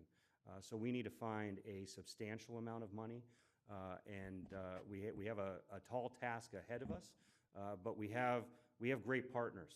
So we recently held a meeting with County Supervisor Burgess at her office. She brought in her staff. She brought in the county librarian. She brought in the chair of the Contra Costa Library Foundation. She brought in former mayor and council member Kevin Romick. And we had a good discussion about how we can attack this. And the next phase of this will be a community meeting. We're going to be holding a stakeholder meeting in March at our rec center. We're going to be inviting, the key stakeholders like the Friends of the Oakley Library, like the county library system, like the seniors, like the veterans, to really talk to them about the project, but also explain how critical it is that it's not just the city that needs to raise these funds, but it's everybody that needs to raise these funds. And I think we have a good team, and we got the right mindset, and we're going to do everything we can to try to raise enough money to deliver I'd say a first-class facility to this community. As part of that, I will be bringing back at the next meeting, I'm just giving you advance notice, an item to formally designate two of you as a part of a library subcommittee. So start thinking if you want to be on that committee. But I think it's critical that we have two people from the council that can attend meetings that we don't have to agendize, but then can report back to the city council on those meetings, because I think we're going to want to keep this project at the forefront of our minds and at the forefront of the community's mind. So we will be doing that. And something else I'm going to be asking with that same item, we in my opinion, we can't keep on searching the dollar forever. We gotta set a timeline on this and a kind of a date certain, kind of when do we stop? And I'll think about that a little bit more and present that on the 27th to you all. But just think about that as we move forward over these next few weeks, because it's great to search for the money, but every day that we spend searching for money to build this facility, the facility is going to end up costing more. So we're going to be essentially chasing our tail without a facility in this community. And as the librarian mentioned, their facility is maxed out. And as I've had discussions with the high school district, I think it's time we move that facility out of that high school into its permanent home here on the Civic Center campus. So that is my update on the library, and if there are any questions, I'd be happy to entertain those. With that said, I will conclude my portion of the report and hand E and F over to the city attorney. Item E is a report that was requested by the council, and it is a discussion about your ability to comment upon or express opinions about upcoming items that will be coming either on a scheduled council meeting or that are likely to come before the council. And I provided a memo. I think you've all read that, so I'm not just going to go through and summarize what I said. In a nutshell, your ability to speak when you're dealing with a legislative matter is pretty unlimited. The idea is that our legislators, that's their job, is to vote. And when, in Congress or in the Capitol here, your assembly member or your congressperson, they will often announce how they're going to vote in advance. That's normal, and you have a right to do that. When you act in a judicial capacity, it's obviously very different. You are like a judge. You're judging. So I'll just illustrate with some examples, and then I'll open it up for any questions. And I'll use some real-world examples. So all of you will remember the McDonald's and Quick Quack matters. Those were quasi-judicial. So if you were to comment in advance when those items are coming up, I'm never going to vote for this. I can't approve this. Under no circumstances, I will not vote for this. You're commenting upon a matter that is quasi-judicial, and that really wasn't the right thing to do. In contrast, I know a number of you have concerns about the number of fast food or car washes or convenience stores that exist throughout the city. And so if your point was, we need to do something about that, we need to address that this is not the type of land uses that we really want to have anymore in the city, that's a policy matter. That's really a legislative matter. So even if you were saying that at the time that the Quick Quack and McDonald's matters were pending, you're dealing with legislative matters. So that's okay. Give you another example, fireworks. We had a little discussion about fireworks tonight. You had an appeal. So somebody was appealed her violation. She was found to have let off sparklers. So you'll all remember that. had somebody said before that hearing, I'm gonna approve, I'm gonna deny this appeal, this is ridiculous, how can anyone appeal? That's prejudging, that you're acting as a judge in a code enforcement situation. In contrast, if you were to say, we really need to do something about fireworks on July 4th. We need to strongly enforce our ordinance. We need to take swift action for anyone who, violates our ordinance on July 4th. This is a problem. That's appropriate. That's a policy matter. So I'm trying to give you an example, and I'll give you one more example, and then I'll open it up for questions. We often have to do bid contracts here. So we've had a process, especially our public works and engineering. They bring you contracts. We have an obligation to select the lowest responsible bidder. That's basic public contracting in California. So if you were to say, I'll never approve a contract with Acme Corporation, they're not from here, I don't like them, they don't do good work, whatever, that's a type of situation where you might be prejudicing a situation where you're acting in a judicial capacity. Whereas if you said, we need to take more action to, give preference to local businesses, or we need to, as part of our contracting procedures, we need to have, requirements that focus on the use of local labor. That's a policy matter. So I'm trying to give you examples and to show you where the lines are. Obviously, we could sit here for hours and I can go through example after example. But rather than just repeat what I said in my memo, I'll stop there. Hopefully those examples give you something to work with. Vice Mayor Shaw? Okay, so you gave two different examples. One saying if you are opposed to a type of business, you can state that. But if you're so say, hypothetically speaking, XYZ business is coming on the agenda. This is who they are. This is what their logo is. I am opposed to it. I don't want this type of business at the location. I am voting no. Where would that fall? That would probably fall in the category where you could be required to recuse yourself because of bias. And I reference, I cite some cases in here. I'm not expecting you all to go read cases. That's my job. But I reference a Sacramento case. That's the most recent case. And I followed that because I live in Sacramento. But there were some really prejudicial statements made by a council member regarding essentially sort of an infill residential commercial mixed use development in the city's core.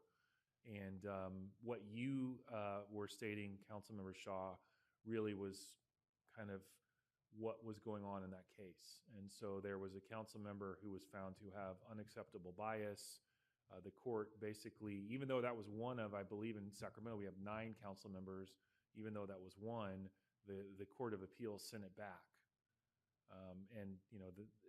It's a long, tortured story, but all of which is to say, under the hypothetical you mentioned, that's where a council member could be found to have unacceptable bias. So if one council member has that bias, it could potentially yes. change Yes. the entire, okay, Yes. thank you.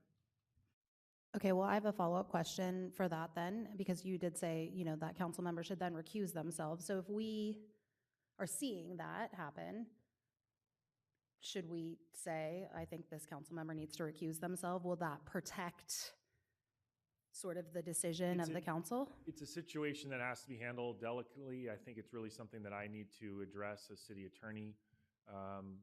We need to set up our meetings in a way that if there were, expressions of bias or things that would disqualify someone, it needs to be handled delicately. And it's really probably something that I and staff need to address. We can't force you to not do something, but it's something that I would probably take care of. Councilmember Fuller. My take on it is if you're not listening, then as becomes obvious, then there's a problem regarding legislative. If you strongly oppose, then I don't know. My email works. I know it works because I get a lot of things. The one that comes up was Many people ask why I voted for the um, tax on and consolidation of ECC, FPD, and CCC, or Comfire, and because they thought I was going to vote against it. And quite honestly, it was your eloquent um, delivery of the situation that swayed me to vote in favor of it. So um, my thoughts is that people should be sitting up here with an open mind, and if they're strongly opposed, somebody comes up, I need to be honest. I mean, it's just straight across. I strongly oppose it. If they want to sit down with me and convince me otherwise, that's fine. And I think it should be the same with any other council member. And I agree on quasi judicial. I believe we need to be in a judicious manner and not arrive at the dais already decided that, well, this is the way it is. I mean, myself, I even try to avoid driving by a location if it's coming up for code enforcement, because I feel like a prejudice, but I don't want to sound like I'm holier than thou. I'm just saying that's my philosophy, and I think as you heard, I'm very serious about the quasi judicial factor, especially when we're dealing with people that are not paying because they can't really afford it. Is what it comes down to, and I've seen that. So we need to be judicious in our decisions. But quasi-judicial also applies to CUPs, right? Yes. So, Yeah. like, there's lots Well- of cases where, I think one of these cases is the one where a council member, I think it was Newport Beach, said ahead of time, all over social, there's no way I'm approving this CUP, I'm not doing it. And then the council was forced to do it because they got sued by the developer, right? So it's not just cases of like appeals and things like that. CUPs are Land use- judicial. Yeah, now it gets a little nuanced because sometimes if a developer needs a general plan amendment or a zoning amendment, then you're getting into legislative territory. They might also need design review, site plan. Those are typically quasi-judicial. So, when it's a merge situation, it can be a little different. But yes, I think you're referring, there's the Woody's case, the Nasha case is another, I think that was in the wine country somewhere. But, again, the bottom line is, don't just, an ounce of prevention is worth a pound of cure, I think is the old saying. When it's a rule of thumb, when it deals with a private applicant of some sort, could be a developer, could be an appellant who is appealing a code enforcement matter, could be a private company that is bidding on a project. Those are things that you should not say anything in advance about. Again, rules of thumb are just that. They're not inclusive of every circumstance, but if you're dealing with an applicant or an appellant of some sort, you're probably dealing with a quasi-judicial matter, and in that case, silence is better than speaking in advance of a meeting. I got lost in a certain area. You need clarification? What? You need clarification for what he just said? Yeah, I got lost. If there's a development coming up and somebody wants to develop a plot of land in a location that doesn't look good, in the council members' eyes, are you saying that they can't say, well, I oppose that type of development in that area? Well, that statement, Councilmember Fuller, it gets nuanced. I'm not going to tell you there isn't nuance. If you make general statements like, well, I'm opposed to development that's not, I'm generally opposed to development in certain areas. If it's policy-based, then we're starting to get into nuance. But if, some of the examples in these cases, you had a council member, or in one case, a planning commissioner, that they were very adamant in letters to the editor, social media, and other contexts where they said, under no circumstances will I ever vote for this. But if your comment is, well, I'm not convinced development is the right thing for a particular site, I'm concerned about the impacts, I'm concerned about X. If you're making statements that are not show that you're irrevocably committed to a position, then you might be okay. So, my sense is, why take the risk if it's truly quasi-judicial? Just hear it all out, make your decision, and then once you make your decision, you can go on your social media, you can go to your friends, your community, and explain away why you did what you did. But it is our choice. It is your choice. Thank you. Vice Mayor Shaw. Sorry, so it is their choice to comment on it before or comment on it after. But if these specific words are being used for a CUP, no, absolutely not, or ensure that it's banned, that they do not get this permit, those types of comments prior to it coming before the council, while we can sit here and say, well, when we got up here, we came up with an open mind. I put those things, but I listened, and I might have had my mind changed had it been compelling enough. That would be enough, though, to get an appeal. I mean, in my opinion, if those words are in writing, no, absolutely not, and that maybe that person's mind wasn't changed, that still could open us up to some legal issues. You obviously, the situation in which it's most fraught for challenge is development, because developers obviously, there's a lot of money at stake in their developments, and they often have the resources to challenge public agencies. So, that's where it's probably going to be contested in court. And you've all dealt with your developers. We have many. In my opinion, we have some very good developers who do very good work here, and staff and I have good relationship with their representatives, the developers, their counsel. So this is not an insinuation, but they obviously are sophisticated parties who have sophisticated representatives, sophisticated counsel, and so when you're making a paper record that they could easily find by looking at social media or the social media Wayback Machine, even if you pull something off your social media or off a web page or wherever else, it's a problem. It can be. And to clarify, if prior to it coming up to a vote for us, if one of us were to see it, we would just need to let you address it. But do you mean that we would need to let you know so you can handle it, or? I think you're going to monitor the it. way to, and again, if you feel if there's a concern that statements have been made that might show bias, then yes, I would ask that you individually reach out to me or Josh and let us know, and then we will address it from there. Thank you.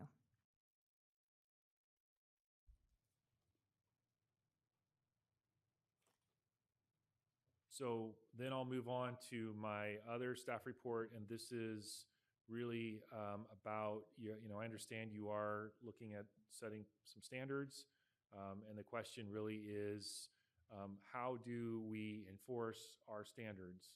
And again, I will very quickly summarize, and then I'll open myself up for questions. The answer is that you guys, those of us who are sitting here and in this audience, we have bosses. Josh and I, you are our boss, and then other staff, their boss is the city manager. Your boss are the voters.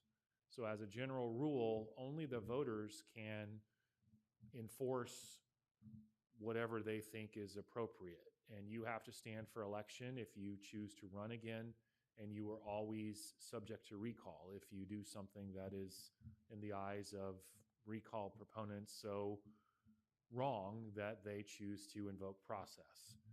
So really, the only way to enforce other than your voluntary compliance is through a censure proceeding, and I have given you what that is. What I didn't summarize here, because I don't want to always dump legalese on you, is that there was a very interesting United States Supreme Court decision in 2022 that addressed this issue. It really addressed whether there were First Amendment issues. And so the process that I've outlined is based off of that case. But in a nutshell, I've outlined the procedure.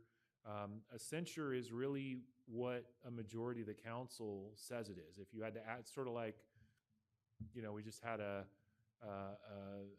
House of Representatives just voted this afternoon to impeach a member of the cabinet. And you can quibble if that's a good thing, you can quibble if that's a bad thing, and at the end of the day, impeachment is what a majority of the House of Representatives says it is. And similarly, Censure is what a majority of a council or a body or a board says it is. I have no standard for when it's allowed, when it's not. It's really a symbolic thing that is reserved for you, and it's not, I just want to emphasize, it's not our place, my place, city manager's place, assistant city manager, or any personnel. And I mentioned that in here. If you ever choose to go down this route, we can give you technical assistance. By that, I mean making sure that the resolution is formatted properly and has the whereas clauses and has the resolve clauses, but we cannot get involved in expressing, what we think, because censure is effectively your speech, not ours.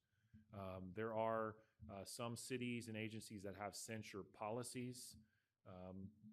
Most don't, to my knowledge, and it's certainly something that we could come up with if that were the pleasure of the council. I think what I've outlined here is what would probably be engrafted into a censure policy. So I've gone on long enough.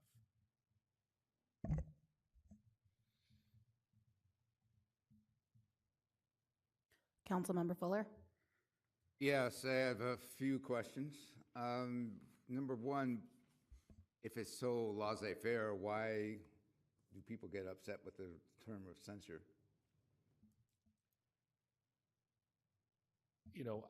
I've never been censured. I've never been on a council like this. The only reason I can think of is because there's a lot of emotion and politics that go into a censure inherently. And if you're on the receiving end of a censure, I can imagine why you would be why you would react that way.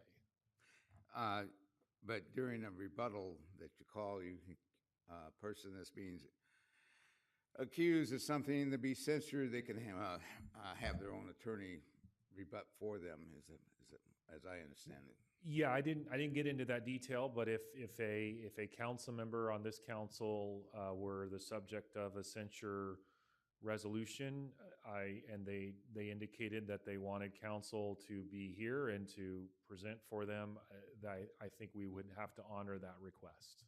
During the rebuttal, you can develop your outside witnesses. You can bring in other expert testimony. It would be, I'm assuming it would be written, but you can deliver. So it's a legislative act. I know we just had our previous staff report address that. So there would not be court-like hearing procedures. You could certainly, if you wanted to have people come and speak for you, you could work with them, but they would have to speak in public comment like anyone else. There's no cross-examination. There's no sworn testimony. So it is just like, somewhat like our public hearing procedures for land use matters. Well, I think I didn't state it correctly, or the question is, okay, somebody contests that that you didn't follow proper procedure, and so you go to the state and you get all the regulations, and somebody sends down an opinion from that department that says, yes, you followed that right one. That can be submitted in rebuttal. So a censure is a proceeding in front of the council. If the censured council member thought, and for instance, I mentioned that Supreme Court case, it comes out of Houston. There was a community college board member who alleged his First Amendment rights were violated, and so he sued the community college district of which he was a board member. And he, I don't want to get into the lawsuits and other sorts of things, but the only thing I would say is if a council member didn't like that they were censured and they felt that they had some legally valid claim, such as a First Amendment claim or a due process claim, then they could go to court and seek some type of relief. But that would be it. There's not another agency that would review what we did, like a state agency or something. Well, let me restate it another way. Okay, you go out, council member A is being censured. So council member A goes out and hires their own attorney. The own attorney comes in gets depositions, gets letters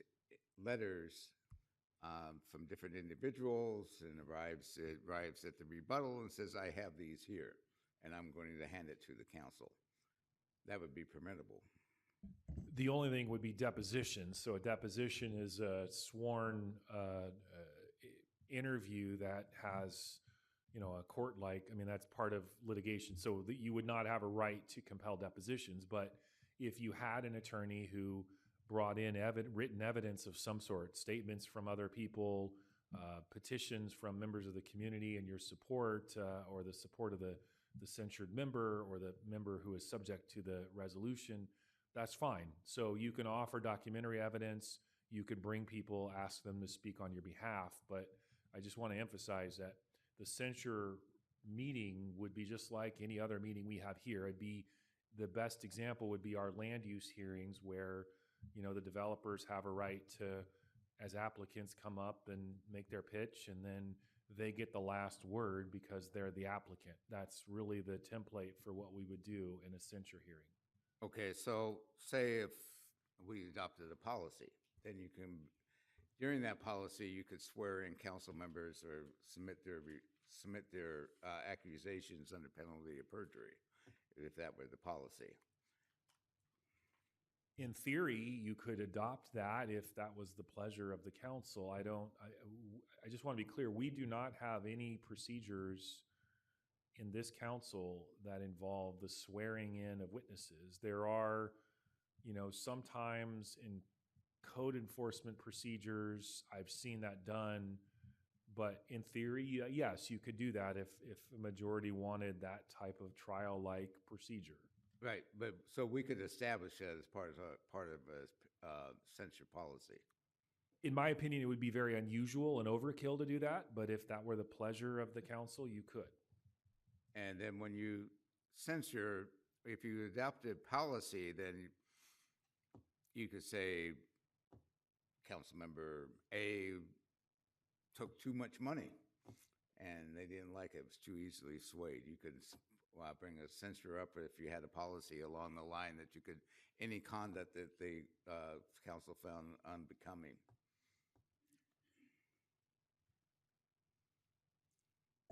In the procedure that I've outlined, you would need a resolution that would reflect the bases and for the censure, and that would have to be published in advance in accordance with the Brown Act. So if you were to have this sort of free-form discussion and add all kinds of other things into the mix, I think that might be problematic. And again, I'm giving you the basics here. Hopefully, we never have to deal with this. But if we did, I think my view would be if it's not in the resolution, then unless it's reasonably related to something in the resolution, if you're bringing up an entirely new matter, then that might be outside of the scope of that matter, because essentially the resolution would frame the basis for the censure. Okay, well, all right, I'll wait for future agenda items. Vice Mayor Shaw. So censures, you're saying that's kind of our only thing, accountability-wise. I just don't understand, like, if I absolutely get that we are elected and we are, we have our bosses, and that's, how that works. But we have also this kind of a governance guidelines, and we all agree to it, and we all, say we're going to abide by it, and then we have maybe somebody that doesn't, horribly, like accusing me of money laundering by, for instance, and then accusing another council member, and then accusing the former mayor of facilitating it. I mean, just crazy accusations, right? And I can bring it up here and kind of combat it, but then it goes online, and then in our governance training it says, do things in an open forum, so we have participation, but I can't comment on the written stuff online now because it's a Brown Act violation. I want to know, like, at what point do I just say, like, I am so frustrated, and I'm not saying it has to be censure, but like, it's something has to be done, and if I just have to sit up here and waste everybody's time to defend myself, then I guess that's what I have to do, but I shouldn't have to. Like, we should have some sort of standards, and I feel like this whole conversation about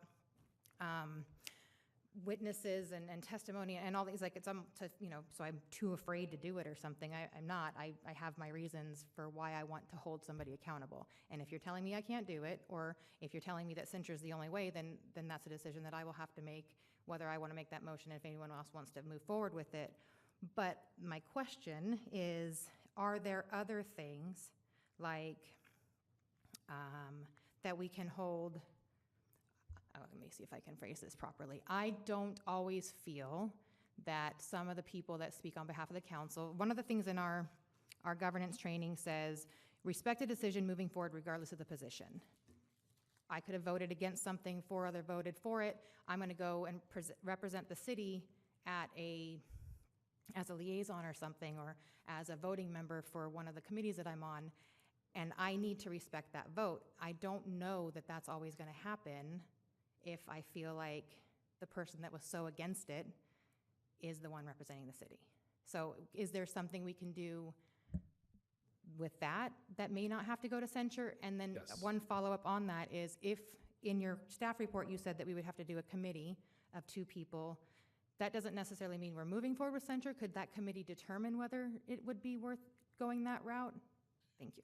So you had 2 questions. The first is, I'll preface this, if, it's a simple Google search. You would type in the words Houston Community College and then United States Supreme Court decision, and that'll probably pop you right into that decision.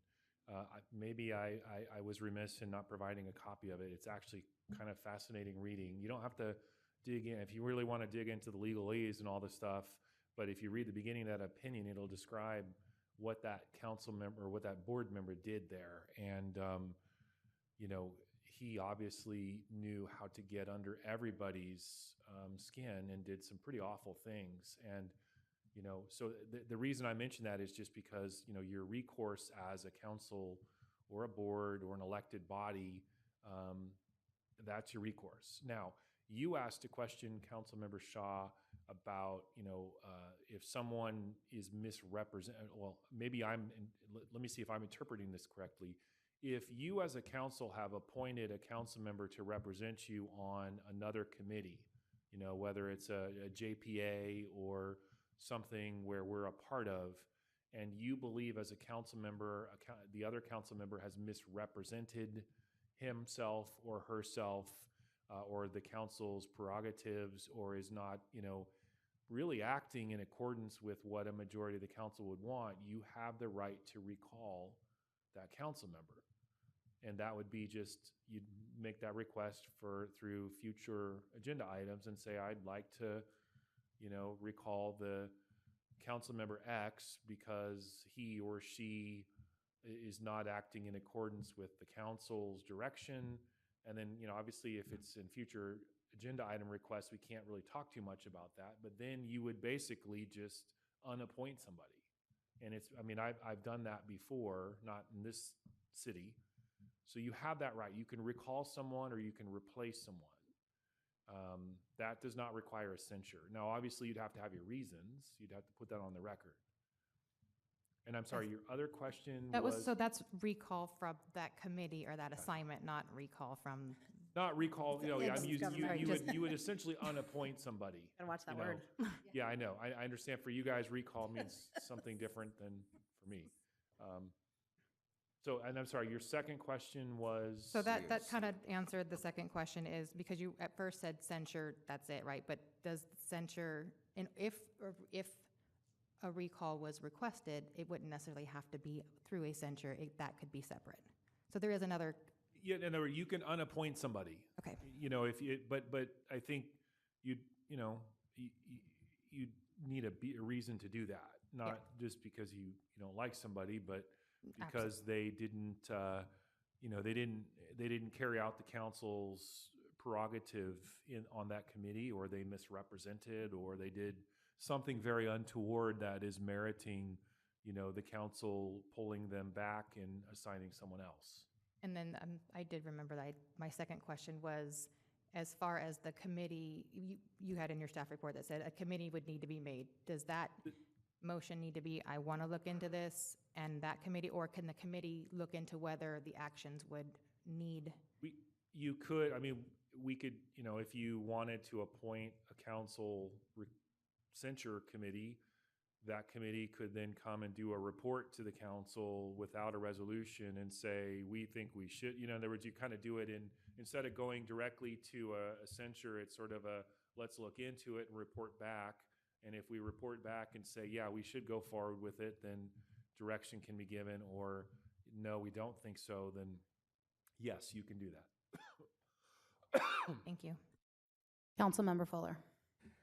Just to summarize, the best course of action if somebody's unhappy with another council member is to contact you, which you I found they're not happy that what was said. I don't want to get or involved with Mr. McMurray. Yeah, you know, neither staff nor it's not, I mean, I just want to be clear. We serve the pleasure of the council. We serve a majority of the council. Ideally, we would serve all 5 of you on a particular issue. We understand there are times when you're going to disagree. We do not serve each of you personally. We can meet with you. We can obviously facilitate your duties. And so obviously we will meet with you individually to try to help you, but you know, you act as a council. And so, you know, in my opinion, coming to me with complaints or concerns, unless there's a legal issue that it addresses, you know, I can't make you guys get along. I can't, you know. Well, if I've been listening to you, and you said if somebody is upset, they'll give you a call or give Mr. McMurray a call and see where it goes, or even if it's there. But you say just have it out on the dais? No, he didn't say that. I mean, I guess I'm old-fashioned. If you have a problem with someone, you know, call them, you know, take them out to coffee, work it out. But, you know, I'm the city attorney. So unless there's a legal dimension to something where you feel that a legal line has been crossed, there's really no reason to come to me. Or quasi-legal? Well, you know, if you reasonably in your mind think there might be a legal issue, I'm not going to, you know, say you have to reach a certain threshold. If you think it's an issue that should go to the city attorney because it might be legal, then please come to me. But I can't broker deals or, you know, disputes. So it would be good judgment on my part when I think there's a legal issue, and not even yourself, but it's a private matter and it's a legal issue, that if I get a hold of an attorney to find out where I stand, that would be considered good judgment? Well, you all have the right to have your own attorney. I am the city's attorney, so if it's, you know, if it's an issue involving the city and you want to address the issue, you can raise that with me. But, you know, that's all I can really say. I can't give you specifics. Vice Mayor Shaw. So I think the 2 items are getting confused because you had said that if we feel like somebody has crossed a prejudgment on an item to come to you and not for this. So I think that needed to be clarified. If there's a concern that, going back to our previous item, if there is a concern that, you know, there might be a bias issue and you feel reasonable that there might be an issue, you can raise that to me or you can raise that to Josh. But what I want to be clear is, you know, you know, if you're not getting along or you're disagreeing or you have political differences, which is normal, it happens. I've seen it on other councils and boards that I've worked with. I'm not the person to come to. You know, I can't really help. Staff can't really help that. You know, we serve you as a body, not as individuals. But if it's a bias in their mind, that's a good one. A good bias? Yeah, I'm just listening. You just said if there's a bias to contact you. Bias for CUPs, for upcoming land use. It's 2 different issues. Yeah, so if a council member is upset with another council member because they believe that they're being biased, then they should. I don't think it has anything to do with upset. I think it has to do. Mr. Cole's answer. Okay. The issue that I want to deal with is the bias. I don't care if you're upset about it. Yes, I understand that, but it'd be the bias. I think the issue for me is bringing it up to you to protect the city, whether Yeah, it's, no, even if it's, that's my even if it's job. the way we want to vote and there's Yes. bias out there, I would think we Correct. should let you know. Yes. So that way we are protecting the city from future lawsuits. So whether it's upset, happy, maybe we're happy, we know that they're going to vote that way. I just don't want those comments to affect and hurt the city in the long run. That I agree with.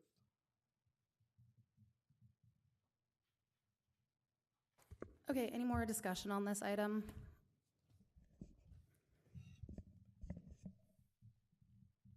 Okay, I think we can move on. This was just a report, right? No action Just to needs to be yeah, this- taken. There's no action to be taken. Amazing. Okay, we are moving on to 7.2, reports from council liaisons to regional committees, commissions, and boards, and Oakley City Council. Oakley City Council acting as a successor agency to the Oakley Redevelopment Agency. Councilmember Fuller. Yes, I learned a lesson. I am very happy that Councilmember Meadows is our MCE representative, because I'm the alternate and got something in the mail, which was very interesting, and we repeat it, but it's a little bit complicated, and that is in Marin County, they're taking in a retirement home. I don't know if you saw it, but they're taking in a retirement home. They're taking in solar energy, but they're storing it in a battery, which I think would be very cost effective. In other words, if they have excess, right now you go back to PG&E as I understand it, our way is explained, but if you have excess power, you send it back to PG&E or MCE, whoever is buying it, and they purchase it back. However, if it's stored in the battery, then it's available for your use, and you still don't have to download when you can't generate enough. But it's complicated beyond my pay grade as far as engineering, but it's an interesting subject that's coming up. Councilmember Meadows.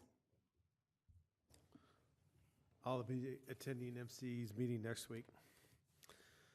And it is definitely an interesting committee. Last week I attended Transplan, where I got to hear a presentation by Tim Hale with CCTA, pretty much the same as tonight's, pretty similar. Between our last meetings, I attended a planning committee meeting for CCTA where we went over a lot of the same stuff. And then last week, I attended Oakley Chamber event that was hosted by our Rotary. And nice event. So that's it. Vice Mayor Shaw. I did the Tri-Delta Transit meeting, and I know Mayor Williams is going to report out on that. I had a meeting with the consultant from DWD regarding recycled water, and I also attended the Oakley Chamber meeting, and it was nice to see Councilmember Meadows on the hot seat and getting a little grief. So it was a good event, and other than that, I've been traveling a lot for the last few months. So. All right, you know me, guys. Here we go. Okay, so Tri-Delta Transit. This is it was an action-packed meeting. Chair Thorpe attended the U.S. Mayor's Conference. He relayed that President Biden is encouraging PLAs to get infrastructure projects completed. I think that's the big push right now. SB 397, it got pulled, but that was, and it will come back. It was intended to consolidate all transit agencies throughout the San Francisco Bay Area. This continues to be a topic, and it's obviously concerning for smaller agencies who are really kind of honed into the needs of our community. So Tri-Delta Transit, along with other Contra Costa transit agencies, are hiring a lobbyist to represent the interests of Contra Costa County, because in those situations, we tend to get absorbed. There was a transportation revenue survey, and results of that, 26.2% of the respondents want improved streets, 24.1% want to transform transit. We learned about the Clipper Start program, which is an income-based program that gives qualified riders a 50% discount on fares. Thank you so much to city staff for posting that on social. It's a really impactful program, and early trials of it showed it was a huge lift to the community in terms of getting people to where they needed to be.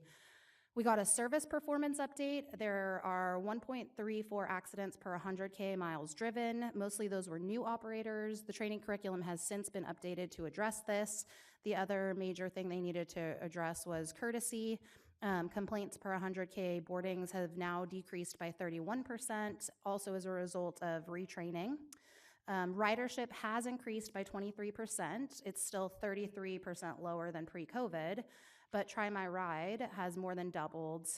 Cost per boarding has decreased by 11%, but has increased by 149% from fiscal year 2019. In the next 6 to 12 months, Try My Ride will be expanding, and in the next 12 to 18 months, there will be a comprehensive system analysis, since Try My Ride is really becoming kind of the mode of choice. People really like to be able to hop on that, and it's not the big empty buses. So the comprehensive system analysis should find some cost savings. We did have to go through a Title VI program. Every 3 years, there's a study to ensure that no one is being discriminated against race, color, national origin. We also had our certified financial audit for the fiscal year ending June 30th. It was a mostly clean opinion with one correction of an accidental misstatement regarding a federal award amount, which was corrected during the audit process. I did also speak to the consultant for DWD regarding recycled water, and attended the Chamber of Commerce mixer hosted by the Rotary Club. So hopefully more Rotary members are going to join our Oakley Chamber of Commerce. They're a group with a ton of energy and enthusiasm. So I look forward to what they're going to do for our business community here. All right, item 7.2B, requests for future agendas. Councilmember Fuller. Yes, pragmatically, we need to get a censure policy in there. It's obvious we're moving into an era that when you leave here, you can't talk in certain ways. And if you show up on social media, we're going to censor you, and we're going to have policies and get in the legal quagmires like we did tonight. So I would ask that we establish a censure policy for the Oakley City Council.